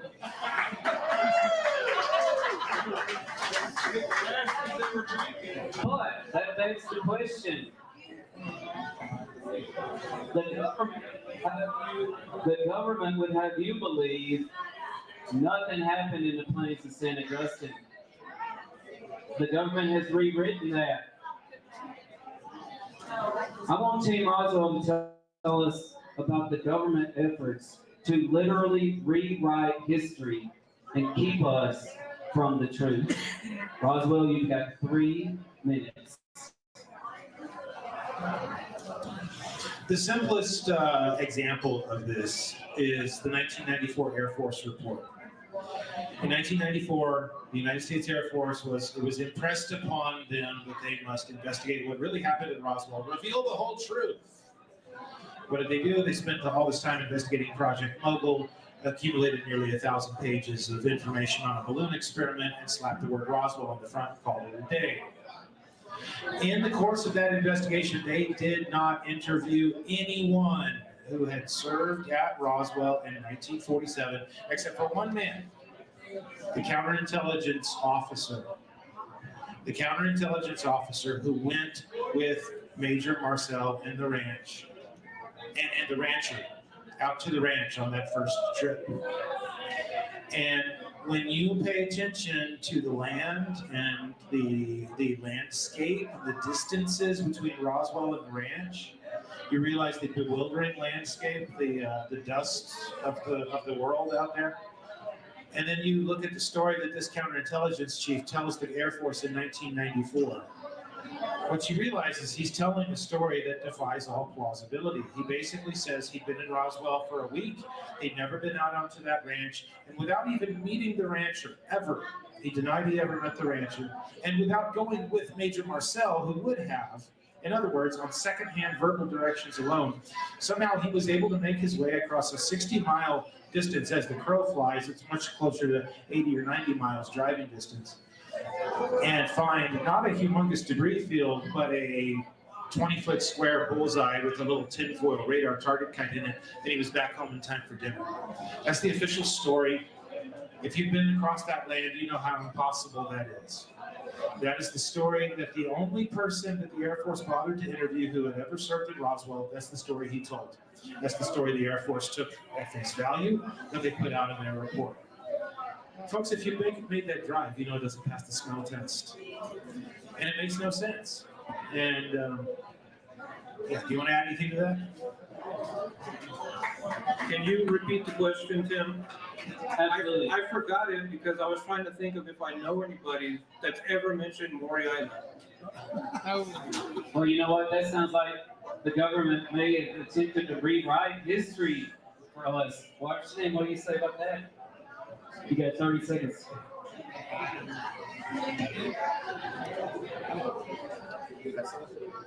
Okay. Well, yeah. I mean, the government, this goes back to an earlier comment, the government's involvement in Washington State was different than it was in this long-term government cover-up that Roswell keeps trying to expose, and for good reason. I mean, just no qualms with that. The Maury Island story was a very unique situation where you've got a witness determining to collaborate effectively with the government to quash the story because the witness wanted nothing more to do with it. So it doesn't have that same sort of heavy-handed government cover-up component to it, and it really hurt the storytelling from Maury Island because people never heard the story. And I think Mount Rainier sort of had a similarly benign government approach to the story. Well, it's nice because, I mean, the government took a report, but they didn't question it or try and squash it because there was no reason to. It was not relevant. Well, let me add a little something there. I mean, and this probably is applicable to the Washington State cases. Specifically as it relates to Roswell, the government, the Air Force in particular, is in a position of saying there is nothing to declassify about Roswell because nothing happened. You don't generate documents about a thing that doesn't happen. Now, that's a nice position to be in, because no one has ever been able to find any documents that really lay out things that happened in Roswell. But here's just an interesting thing on government incompetence. In 1994, when the Air Force is doing their investigation, they direct all of their subordinate units within the Air Force who have document repositories to go looking for anything that could be relevant to the investigation. What happened in Roswell in 1947? And guess what? One of the outfits, and remember, this is 1994. Computer search terms are not like what you can do with Google today, right? They do a search of their documents for anything from 1947 that talks about UFOs and unidentified flying objects. Those terms hadn't been invented yet in 1947. Those aren't invented until around 1952, give or take. In 1947, what the things were called were flying saucers or, interchangeably, flying discs. They didn't look for those terms. And they said, well, we found nothing. So that shows you the effectiveness of the investigation. Remember, at every turn, you are told these things have been investigated and the answers have been found. They haven't. Well said. You know, folks, I think this is the bottom line when it comes to the government rewriting history. Tell me if you agree with me. The government wants you to believe what they say is the truth. Is this the truth, and are you going to believe it? I don't know. Are you? Think for yourselves, folks. The government hates independent, free-willed people. I can promise you that. Give it up for our debaters at the end there for our mystery round. Government telling us what the truth is. Team Roswell, how'd they do? They did pretty good. Government telling us what the truth is. Team Washington, how did they do?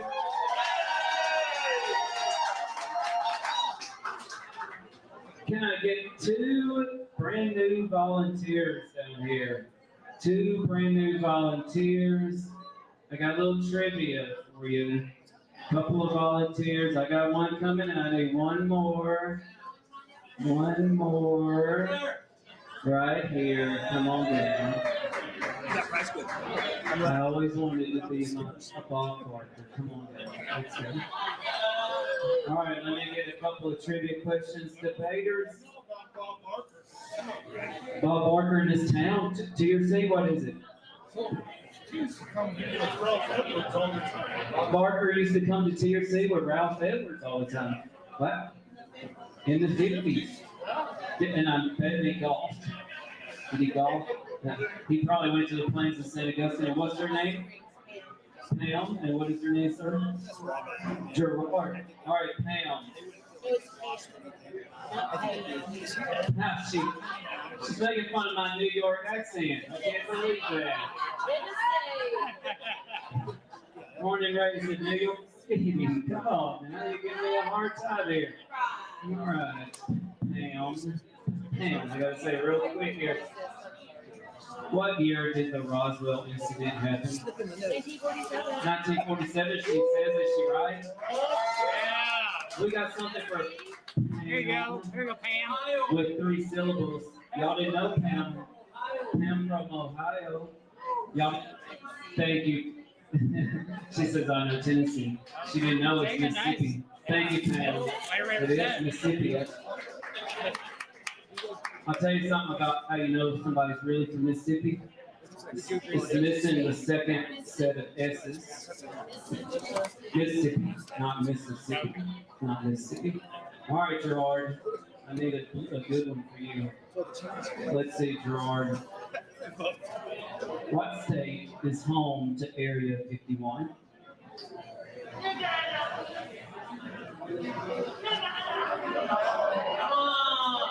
Nevada, he says. Is he right? Area 51 is in Nevada. Yes, indeed. Good job. What are we going to get him? Oh, we gotta come out. And since you're from since you represent Washington too. Thank you so much. Good job. From the team. Oh, his daughter went to Area 51. All right, now it's time. By the way, I want to give a shout out to my friend Yord Arnu, who lives in Rachel, Nevada. Check out his website, Dreamland Resort. Rachel, Nevada, you think TRC is small. Rachel, Nevada is a population of 40 folks. All right, anybody have any questions for our panelists? Questions for the panelists? Raise your hands. I'll try to come to you. Yes, sir. Tell me. I'll give you the mic. Hi. I don't trust anything the government says. They are pretty good at screwing stuff up and crashing stuff and breaking it. Anybody believe that what's happened might have been them just trying something new out and crashing it and dropping all over the place? Thank you. That's been asked a lot about the Kenneth Arnold sighting, and my question about that is why would they fly 9 experimental craft at once? Wouldn't they just do 1? So just in terms of the Kenneth Arnold sighting, I don't think it was government tomfoolery. Anybody else from Washington want to comment on that? All right, Roswell. I completely agree that it's a possibility in any of these crashes.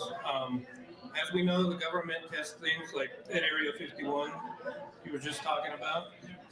And yeah, it's possible. Like you said, they screw up a lot. They crash things, they break things, and they lie about it.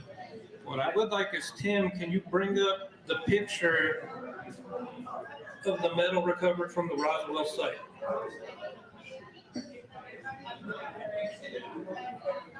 That one? Okay, That one? no, go back. That one? Yep. There's only 4 I had to get it in. What makes me think Roswell was different is we have actually found samples at the crash site that have been tested by laboratories and come back as an unknown metal alloy. You guys have physical evidence? Sparky's ashes? We're working on it. We're really working on it. Yeah, Sparky's ashes have often been allegedly found. I actually want to follow up on the question just for a minute because I think it's a great question. You know, is the government actually crashing things and then denying it? Right? What a great, this makes sense.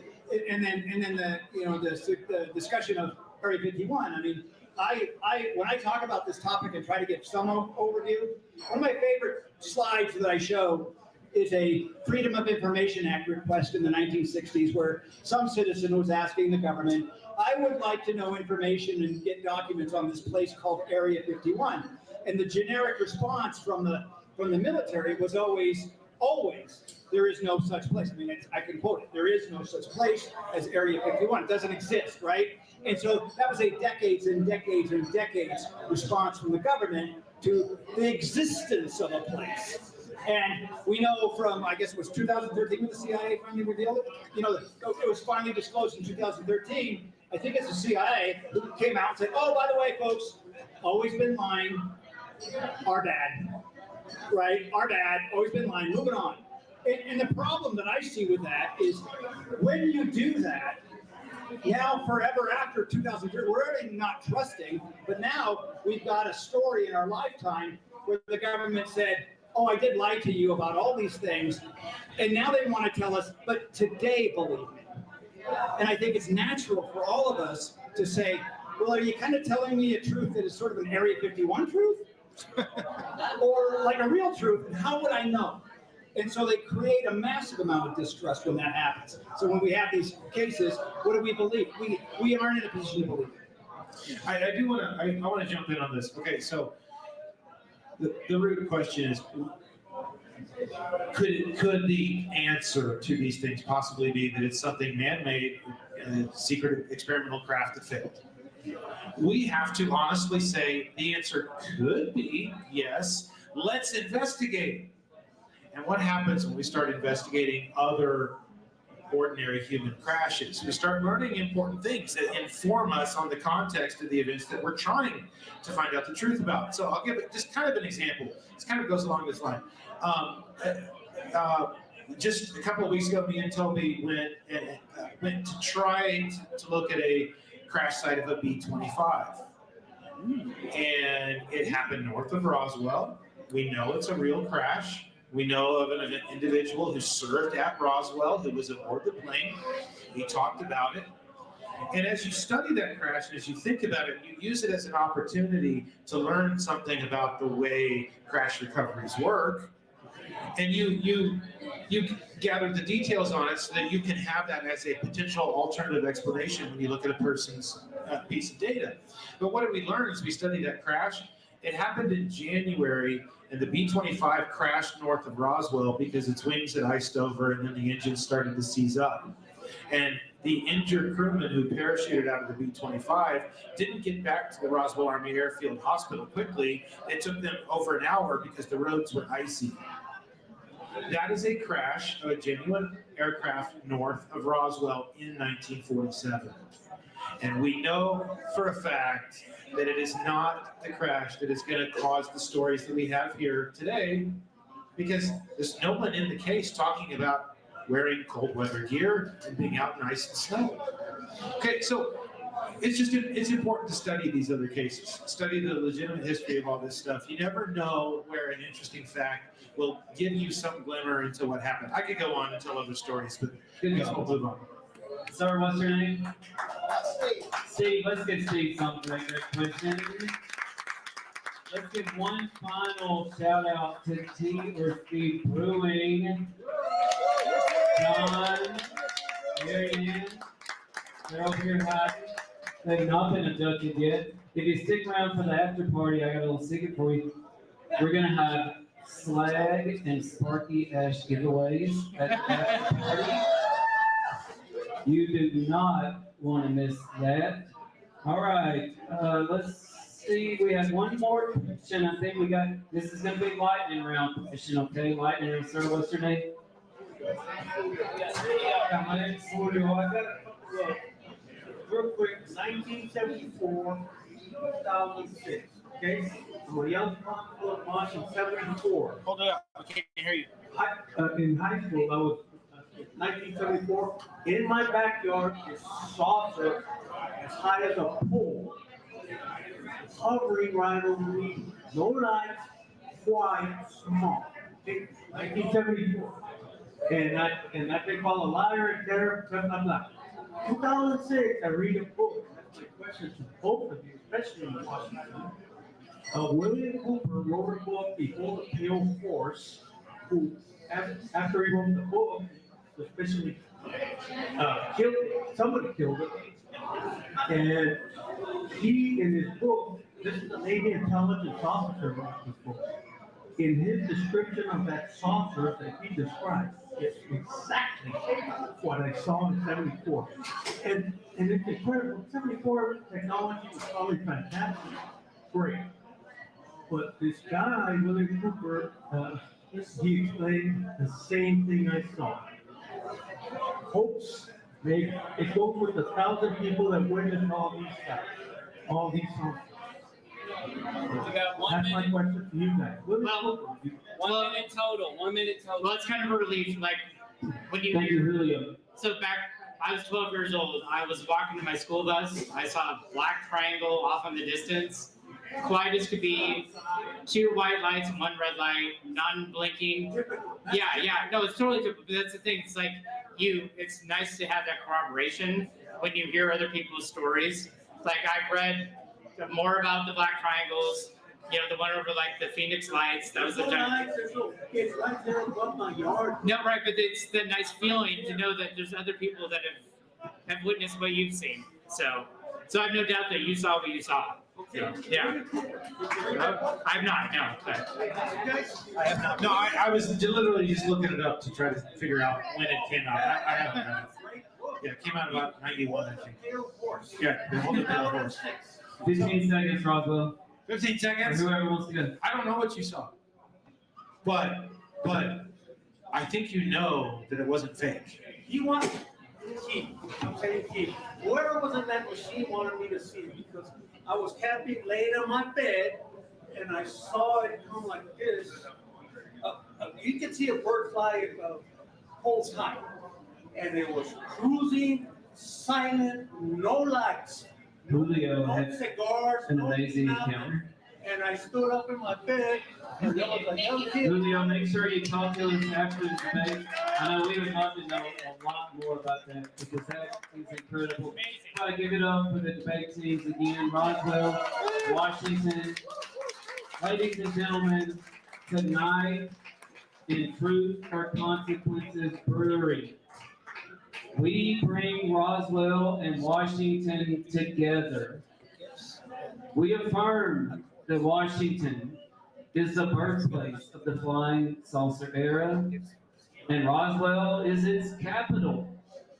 We agree that government explanations raise more questions than they answer, and we're going to toast later to the fact that in UFO history and in friendship, the truth is out there, and so is the beer, right? So is the beer. Now let's make it official with the signing of the historic Roswell, Washington UFO Accords.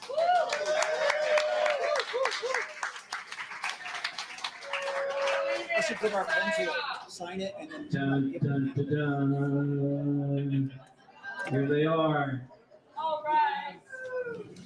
And this is going to be presented to the brewery. After tonight, check it out. Check out the Accords. Yes, let's quickly go over these Accords. All right.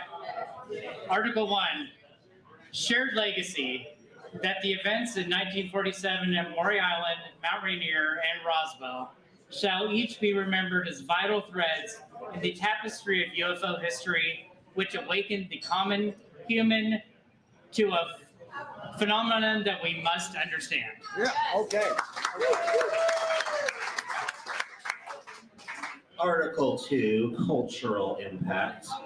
That Roswell may rightfully claim the crown of UFO capital, while Washington may proudly claim the title of birthplace of the flying saucers and the men in black.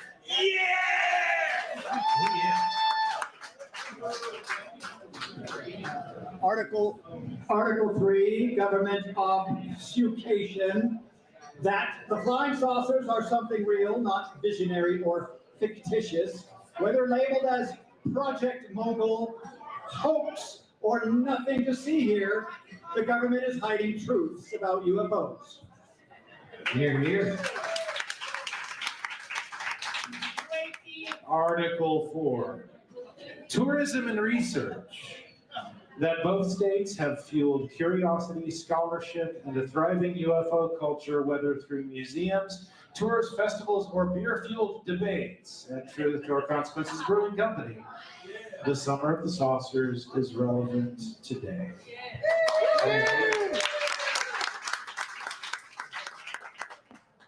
We want to believe that the men in black have a look that will never go out of style, that it's no coincidence that Reynolds Wrap was invented in 1947, that Sparky the dog shall be remembered as a hero of his species.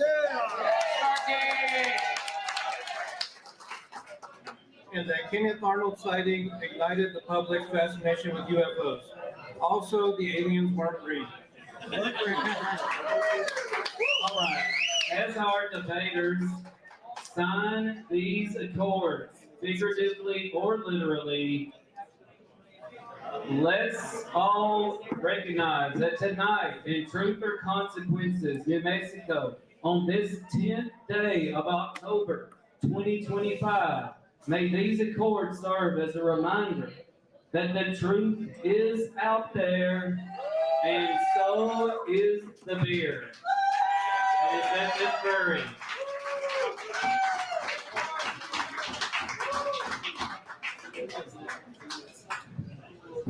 Great job, debate team. You want that pen? No? And now, our teams. You want, everybody wants a signing pen. Everybody wants a signing pen. And hey, I like it. And now our teams are going to, it's a sign of solidarity, because we're all in this together. We're all friends here in ufology. They would like to present a gift to each other. Yes. We have a few gifts from Roswell to the visitors from the strange Pacific Northwest. Oh, these are premium. Yeah. I give them to you each a sticker, the Roswell Incident Research. Thank you. Very nice. But we're not done. Those are cool. Yeah. So something else. Well, I work at a newspaper, so obviously don't make a lot of money. I present you guys with Roswell Daily Record UFO front page keychains. Oh, thank you. Very nice. And then our final gift that we bestow upon our illustrious distinguished opponents. You each get your own small loaf of bread baked in the actual Marcel kitchen. Thank you. I think you should give yours. Thank you. Let me get my first. Yeah. That's over 30 years. Washington, what did y'all bring for Roswell? Well, we're starting with Steve. Oh, Steve Evanston. He's bringing out some goodies. So we have some gifts for our, what do they say in British Parliament? My right good friends from Roswell. The first thing that you're going to get is, this is an actual dossier that is created for our festival. only given to people who go and enter the festival. You can see that if the seal is broken, it's been tampered with. All kinds of Maury Island and Men in Black secrets are laid forth in this dossier, and we are only giving it to you with some degree of trust, perhaps earned, that you'll keep the confidences that are herein enclosed.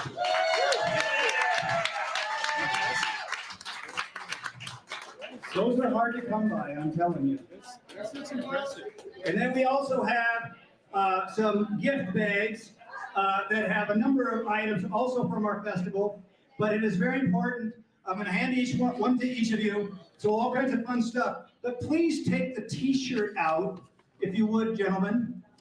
And yes, please take it out. And then, you might want to stand up when you unfurl these for dramatic effect. People are wearing them here tonight. Don't be embarrassed. Don't be ashamed. But I think if you unfurl them, you will see there's some duct tape. There is some duct tape on each of these shirts because until tonight and until these accords were signed, there was some grievance with Roswell. And so the T-shirts actually said Roswell can suck it. And we have duct taped that part over so you do not have to wear it. You're welcome.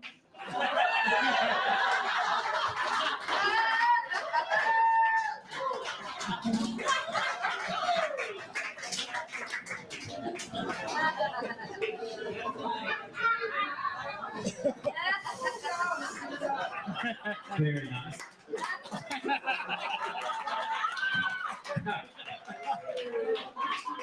And my gift for my new friends on Team Roswell, I have made you each a mix CD, the Roswell Balloon Mix. 15 songs all about balloons. Oh, yeah. And let me tell you, folks, I can attest that Paul's truck does indeed still have the 12-disc CD changer in it, so this is going to be great. And a little special something from Seattle, Washington. It's a little souvenir from Mount Rainier. There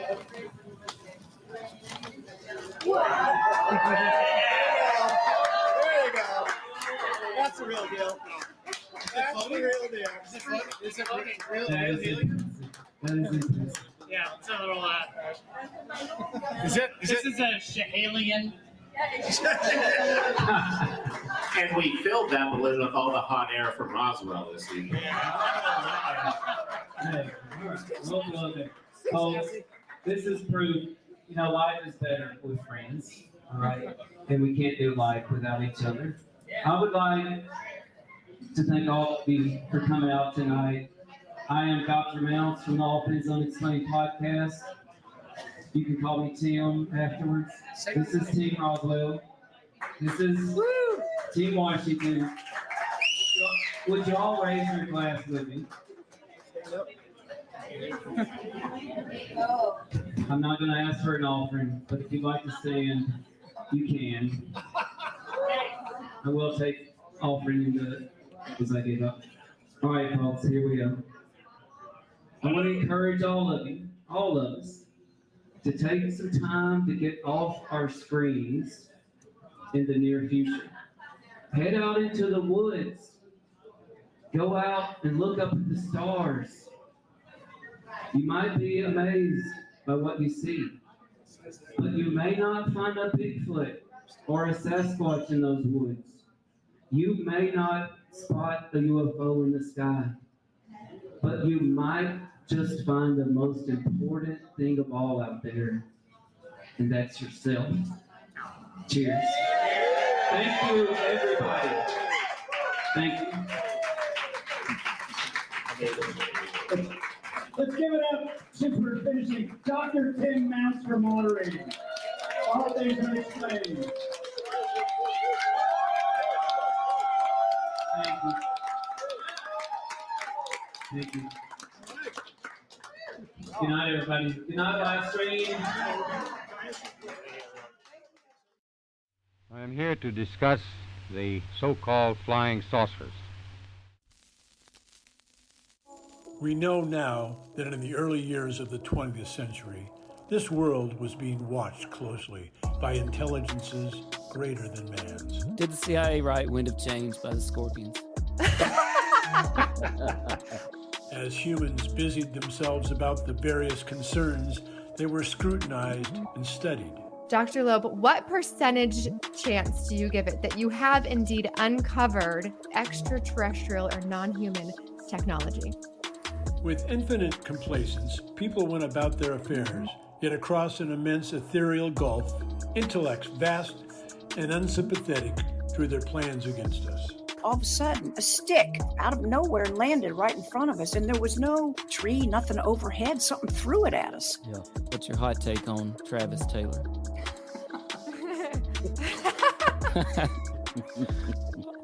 I've got an exclusive for you guys if you want it about the Alaska. We do. Okay. Dr. Taylor was revealed to be the chief scientist of the UAP task force with the Pentagon. All Things Unexplained. So some of that, I think, sir, we'll save for closed session.